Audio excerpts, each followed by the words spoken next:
오늘 선포되는 말씀 가운데 여러분 한 분 한 분에게 하나님의 충만한 은혜가 임하게 되기를 주님의 이름으로 축복합니다. 여러분에게 하나님은 어떤 분이십니까? 신앙생활 다들 오래 하셨는데 하나님에 대한 여러분의 결론은 무엇입니까? 하나님에 대한 결론, 이것이 신앙생활에서 너무나도 중요합니다. 우리 하나님은 창조주 하나님이시고 전능하신 하나님이시고 여러분의 머리카락 하나하나까지 다 세시고 아시는 전지하신 하나님이십니다. 하나님은 여러분이 어디에 있든지 간절하게 하나님의 임재를 구하면 그곳에 임재하시고 여러분과 함께 하시는 임마누엘의 하나님이십니다. 여러분 이 사실을 믿으십니까? 우리 하나님이 그런 분이라는 거예요. 성경에 나오는 성막을 보면 지성소라는 곳이 있습니다. 성막 제일 안쪽에 법궤가 있는 곳이고 대제사장만 1년에 한 번 대속죄일에 들어갈 수 있는 곳이죠. 지성소는 하나님의 임재를 상징하는 곳입니다. 사랑하는 여러분, 여러분이 어디에 있든 교회에 있든 가정이든 직장이든 국내에 있든 해외에 있든 그곳에서 간절하게 하나님을 구하고 기도하고 주님을 초청하면 여러분이 있는 그곳이 하나님이 임재하시는 지성소가 될 줄로 믿습니다.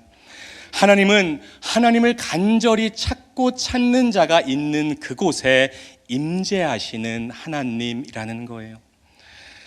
예전에 암살이라는 영화가 있었죠. 2015년 여름에 개봉한 영화입니다.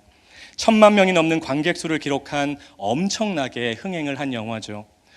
주변에서 재밌다는 얘기를 참 많이 들었어요. 그리고 제가 그 영화 감독님이신 최동훈 감독님의 작품을 좋아했기 때문에 저도 설레는 마음으로 영화표를 예매를 했습니다. 그리고 중고등부 아이들에게 자랑을 했어요. 전도사님 오늘 암살 보러 간다. 그런데 제 말이 끝나기가 무섭게 한 남자아이가 큰 소리로 이렇게 말을 하는 거예요. 전도사님, 전지현 빼고 다 죽어요.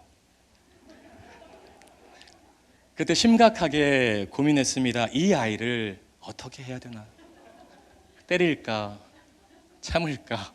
주님 용서해야 됩니까? 그렇게 갈등을 했습니다.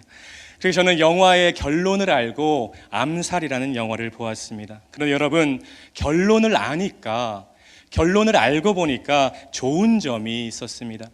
그것은 다른 주인공들이 하나둘씩 죽고 전지현도 위험스러운 상황에 처했을 때, 급박한 위기에 처했을 때 저는 그 상황을 다른 사람보다 훨씬 더 여유 있게 볼 수 있었다는 것이죠. 속으로 이렇게 외치면서 말이죠. 전지현은 안 죽어. 다 죽어도 전지현은 안 죽어. 몇 년 전에 누나와 돈을 모아서 태국으로 가족 여행을 간 적이 있습니다. 아버지 환갑 기념 가족 여행이었어요. 다들 여행을 해보셨을 텐데 여행을 가면 너무나도 좋기도 하지만 몸이 피곤하죠. 그래서 셋째 날 가족 모두가 태국 전통 마사지를 받게 되었습니다. 누워서 기다리는데 힘이 아주 좋게 생기신, 저보다 덩치가 더 좋으신 아주머니 한 분이 들어오시는 거예요. 그분이 마사지를 해주는데 제가 너무 아픈 것입니다. 태국말로 살살이 바우바우, 바우바우라고 하더라고요. 제가 너무 아파서 외쳤습니다. 바우바우, 바우바우. 그러니까 그 태국 아주머니가 한국말로 이렇게 말을 하더라고요. 아파? 저는 태국말을 하고 그 태국 아주머니는 한국말을 하고. 여러분, 그런데 제가 아파도 참은 이유는 한 가지였습니다. 마사지에 대한 결론을 알고 있기 때문입니다. 받을 때는 아프지만 결국엔 뭉친 근육들이 풀어지고 내일이면 몸이 더 가벼워진다는 결론을 알고 있었기 때문에 저는 그 아픔을 참았던 것이죠. 사랑하는 여러분, 오늘 금요기도회 어떤 마음으로 오셨나요? 정말 답답한 마음을 가지고 오신 분 계실 것입니다. 아니, 누구든 인생을 살면서 앞이 안 보이는 터널 같은 캄캄한 상황을 만날 때가 있습니다. 제가 이렇게 앞에서 웃으면서 설교하지만 저도 인생을 살면서 그런 순간을 만났고 앞으로 우리 모두는 그런 상황을 만나게 될 것입니다. 세상 사람들은 그런 상황에서 우울증에 걸리고 정신병에 걸리고 원망하고 불평하고 술에 취하고 심지어 스스로 목숨을 끊기도 하죠. 여러분, 그때 하나님의 자녀들은 달라야 되는 거예요. 그런 상황에서 저와 여러분에게 필요한 것이 바로 하나님에 대한 결론을 아는 것입니다. 하나님이 어떤 분인가를 알고 믿고 신뢰하는 것입니다. 그러면 고난과 아픔의 문제를 다른 시선으로, 다른 관점으로 바라볼 수 있게 된다는 것이죠. 오늘 본문에 등장하는 바울, 이 바울에게도 시련이 있었습니다. 고난이 있었어요. 그것은 바로 육체의 가시였습니다. 바울이 얼마나 고통스러웠는지 7절에 보니까 가시를 뭐라고 표현하느냐? 사탄의 사자라고 표현하고 있죠. 가시가 무엇을 말하는지는 확실하지 않지만 많은 학자들이 눈과 관련된 병이라고 해석을 합니다. 뭐가 됐든 간에 확실한 것 한 가지는 그 가시가 바울에게 큰 고통을 주었고 바울은 그 고통을 견디기가 힘들어서 하나님께 3번이나 그 가시를 없애달라고 기도했다는 것입니다. 그런데 3번이나 간구한 바울에게 하나님은 이해가 안 되는 말씀을 하십니다. 9절을 보시죠. 나에게 이르시기를 내 은혜가 내게 족하도다. 이는 내 능력이 약한 데서 온전하여짐이라. 하나님은 고난과 아픔과 시련 중에 있는 바울에게 내 은혜가 너에게 족하다고 말을 하고 있다는 것이죠. 여러분 한번 생각해 보십시오. 여러분이 어떤 육체의 질병으로 너무나도 고통 중에 있는데 금요 기도회마다 빠지지 않고 나와서 눈물로 하나님께 기도하는데 하나님이 여러분에게 이런 음성을 들려주시는 거예요. 내 은혜가 이미 너에게 족하다. 그러면 여러분 어떻게 반응하시겠습니까? 저는 하나님께 따질 것 같아요. 아니 하나님, 하나님의 은혜가 나에게 족하다니요. 저 지금 이것 때문에 너무나도 힘들고 고통스럽습니다. 하나님, 제가 노는 것도 아니고 전 세계를 다니면서 전도를 해야 되는데 이것 때문에 방해되면 안 되잖아요. 하나님, 얼른 고쳐주세요. 저 같으면 하나님을 원망하고 하나님께 따졌을 것 같아요. 그런데 여러분, 바울이 위대한 이유가 여기에 있는 것 같습니다. 이 말도 안 돼 보이는 하나님의 말씀을 듣고 바울은 하나님에 대해 한 가지 결론을 깨닫게 됩니다. 하나님의 은혜는 우리의 상황과 상관없이 항상 족하게 임한다는 결론입니다. 하나님은 하나님의 자녀들에게 이유 없는 시련과 고난을 주시는 분이 아니라는 것, 또 그 시련 중에 자녀들을 홀로 내버려 두시는 분도 아니시고 언제나 변함없이 족한 은혜를 부어주시는 분이라는 결론입니다. 사실 하나님의 말씀을 길게 풀어보면 이런 것이죠. 바울아, 네가 건강할 때에는 내 은혜가 넘치고 병들었을 때는 내 은혜가 부족하다고 생각하느냐? 너의 삶이 순탄할 때에 나는 전능한 하나님이고 네가 고난에 처했을 때 나는 무능한 하나님이라는 말이냐? 네가 원하는 것이 주어지면 너는 행복하고 주어지지 않으면 불행하단 말이냐? 아니다. 나의 은혜는 언제나 너에게 족하다. 가시가 있을 때나 가시가 없을 때나 내 은혜는 너에게 항상 족하다. 여러분, 바울이 이걸 깨달은 거예요. 그렇구나. 내 삶의 형편이 어떻든 간에 하나님의 은혜는 언제나 나에게 넘치는구나. 지금 이 순간에도 나는 넘치는 은혜를 받아 누리고 있구나. 하나님은 언제나 선하신 하나님이시구나. 여러분, 이 결론을 바울이 깨닫게 되니까 이제는 가시가 새롭게 보이기 시작하는 것입니다. 다른 관점과 시선으로 가시를 바라보게 되더라는 것입니다. 7절입니다. 7절을 보시죠. 여러 계시를 받은 것이 지극히 크므로 너무 자만하지 않게 하시려고 내 육체에 가시를 주셨으니 이는 나를 쳐서 너무 자만하지 않게 하려 하심이라. 이전에는 단순히 고통을 주는 가시였는데 하나님의 은혜라는 결론 안에서 보니까 오히려 유익을 주는 가시로 보이게 된 것입니다. 고난에 대한 관점이 바뀌었다는 거예요. 여러분, 바울은 다른 사람들이 경험하지 못한 많은 신령한 일들을 경험했습니다. 감옥에 갇혔는데 하나님께 기도하고 찬양을 했더니 옥토가 흔들리고 옥문이 열리고 발을 채운 착고가 풀어집니다. 사람들이 바울의 손수건을 가져다가 병든 사람에게 얹으니까 병이 떠나가고 귀신이 떠나갑니다. 독사한테 물려도 죽지 않아요. 수많은 이적과 기적을 경험했습니다. 바울은 지금 하나님께서 그런 자신이 영적인 교만에 빠지지 않게 하시려고 가시를 주셨다고 고백하고 있는 것입니다. 여러분, 한번 생각해 보십시오. 이전에는 나에게 고통만 주는 가시였는데 이 바울이 하나님에 대한 결론을 깨닫게 되니까 이전에는 고통만 주던 가시가 나에게 유익을 주는 가시가 되더라는 것입니다. 내 영적인 교만을 없게 하기 위해서 하나님이 주시는 가시가 되더라는 것이죠. 이어서 바울의 위대한 고백이 나옵니다. 10절입니다. 우리 앞에 화면을 보시고 10절을 다 같이 한번 다시 읽겠습니다. 시작. 그러므로 내가 그리스도를 위하여 약한 것들과 능욕과 궁핍과 박해와 곤고를 기뻐하노니 이는 내가 약한 그때의 강함이라. 할렐루야. 할렐루야. 아멘. 우리 믿음으로 한번 따라해 볼까요? 내가 약할 때 강함 되시는 하나님.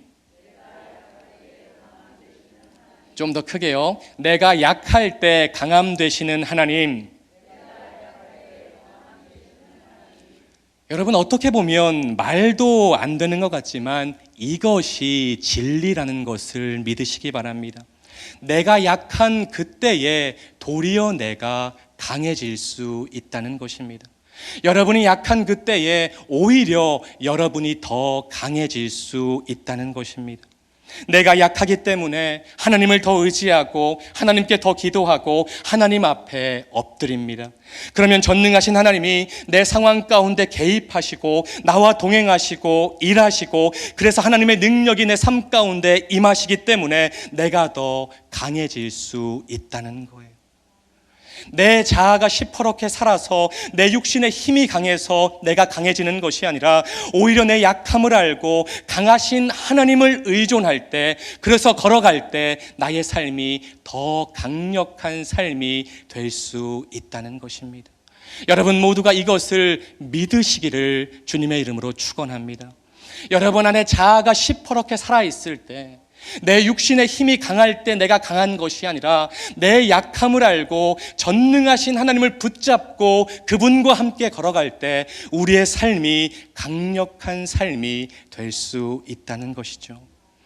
하나님께서 가시를 제거해 주시면 바울의 인생이 강한 인생이 되는 것이 아니라 바울이 비록 가시를 안고 있어도 그 가시 때문에 하나님께 엎드리고 하나님께 기도하고 하나님과 동행한다면 바울의 삶이 강해질 수 있다는 고백인 것입니다.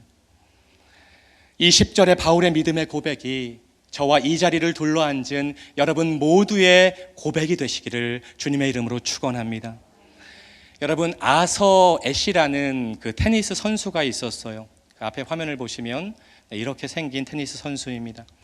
이 사람이 하나님을 참 잘 믿었던 사람이었고 그 윈블던 대회가 있죠. 아주 큰 대회인데 그 대회에서 흑인 최초로 우승을 한 선수입니다.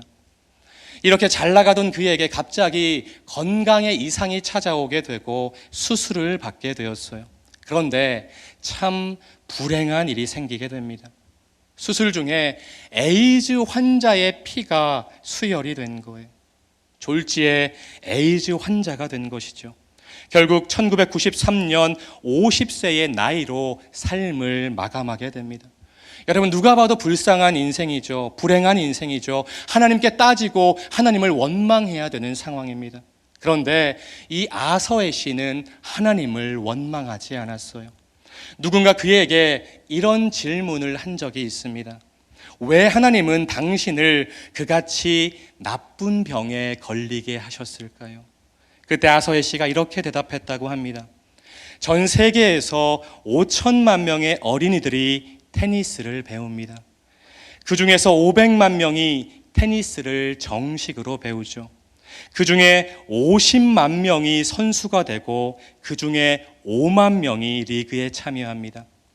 그 중에 5천 명이 메이저 대회에 참여하고 그 중 50명이 윈블던에 참여할 자격을 얻습니다. 그 중 4명이 준결승에 진출하고 그 중 2명이 결승에 진출합니다. 그리고 그 중 1명이 우승을 하게 됩니다. 저는 제가 윈블던에서 우승했을 때 하나님께 하나님 왜 하필 저입니까? 라고 질문하지 않았습니다. 하나님은 제가 잘 나갈 때나 지금이나 여전히 동일하신 선하신 하나님이십니다. 고난이 없으면 하나님의 은혜가 있는 것이고 고난을 만나면 하나님의 은혜가 없는 것이 아니라는 것. 하나님은 언제나 족한 은혜를 주시는 선하신 하나님이라는 결론을 이 아서는 알고 믿고 깨달았기에 그 힘든 고난을 받아들이고 수용할 수 있었다는 것입니다. 이 엄청난 고난 앞에서도 믿음이 흔들리지 않았던 것입니다. 여러분, 우리가 잘 아는 욥도 비슷하죠. 하나님을 잘 섬기던 욥이 정말 말도 안 되는 고난을 만나게 됩니다. 한순간에 재산을 다 잃었어요. 자녀들은 다 죽고 자기 몸은 정수리부터 발바닥까지 악성 피부병에 걸려서 기와장으로 긁지 않고는 견딜 수 없습니다. 이 말도 안 되는 고난 속에서 욥이 자신의 생일을 저주하고 원망합니다. 이런 욥에게 하나님은 욥기 38장부터 41장까지 4장에 걸쳐서 하나님이 어떤 분이라는 결론을 말씀해 주십니다. 여기서 욥이 정신이 번쩍 든 거예요. 하나님은 전능하신 창조주 하나님, 하나님은 그분의 공의로 온 세상을 통치하시는 하나님이라는 결론을 이 욥이 깨닫게 되니까 원망을 멈추고 하나님께 회개하게 되더라는 것입니다. 이전과는 다르게 자신의 상황을 바라보게 되더라는 것입니다. 사랑하는 여러분, 말씀을 정리합니다. 고난 없는 사람 없습니다. 가시가 없는 사람도 없습니다. 우리 모두 가시를 가지고 있습니다. 힘들죠. 참 원망스럽죠. 다 포기하고 그냥 주저앉고 싶을 때도 있습니다. 하루에도 몇 번씩 크고 작은 고난들로 인해서 한숨 쉬는 성도님들, 눈물 흘리는 성도님들 계실 줄로 압니다. 제가 지금 이렇게 앞에서 볼 때는 저는 잘 모르겠어요. 그런데 정말로 마음이 무너지는 상한 심령을 가지고 오늘 금요 기도에 나온 성도님도 계실 줄로 압니다. 하나님, 내 몸은 왜 이렇게 약한 것입니까? 하나님, 우리 집은 왜 이 모양인가요? 하나님, 왜 나에게 이런 남편을 만나게 하셨나요? 하나님, 왜 이런 여자와 결혼하게 하셨나요? 하나님, 내 자식들은 왜 이 모양인가요?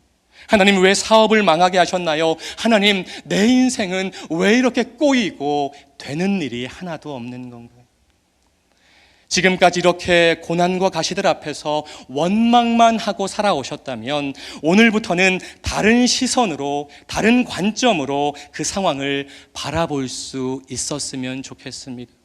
지금까지 여러분이 만나는 고난 앞에서, 아픔 앞에서 하나님을 원망하고 포기하고 주저앉아 계셨다면 오늘 말씀을 기억하고 이전과는 다르게 다른 관점으로 그 상황을 바라볼 수 있었으면 좋겠습니다.